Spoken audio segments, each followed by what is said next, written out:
أعوذ بالله من الشيطان الرجيم.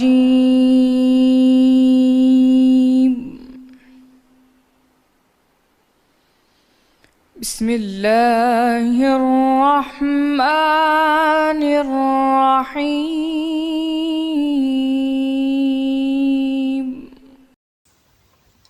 اے پیغمبر، ہم نے تم پر سچی کتاب نازل کی ہے تاکہ اللہ کی ہدایت کے مطابق لوگوں کے مقدمات فصیل کرو، اور دیکھو دغا بازوں کی حمایت میں کبھی بحث نہ کرنا، اور اللہ سے بخشش مانگنا، بے شک اللہ بخشنے والا مہربان ہے۔ اور جو لوگ اپنے ہم جنسوں کی خیانت کرتے ہیں ان کی طرف سے بحث نہ کرنا، کیونکہ اللہ خائن اور مرتکب جرائم کو دوست نہیں رکھتا۔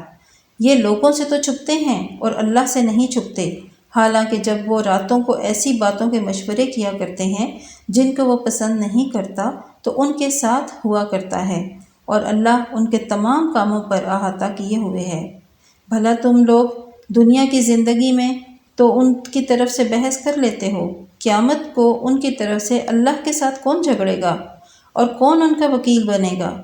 اور جو شخص کوئی برا کام کر بیٹھے یا اپنے حق میں ظلم کر لے پھر اللہ سے بخشش مانگے تو اللہ کو بخشنے والا اور مہربان پائے گا۔ اور جو کوئی گناہ کرتا ہے تو اس کا وبال اسی پر ہے، اور اللہ جاننے والا اور حکمت والا ہے۔ اور جو شخص کوئی قصور یا گناہ تو خود کرے لیکن اس کی تہمت کسی بے گناہ پر لگا دے تو اس نے بہتان اور صریح گناہ کا بوجھ اپنے سر پر رکھا۔ صدق اللہ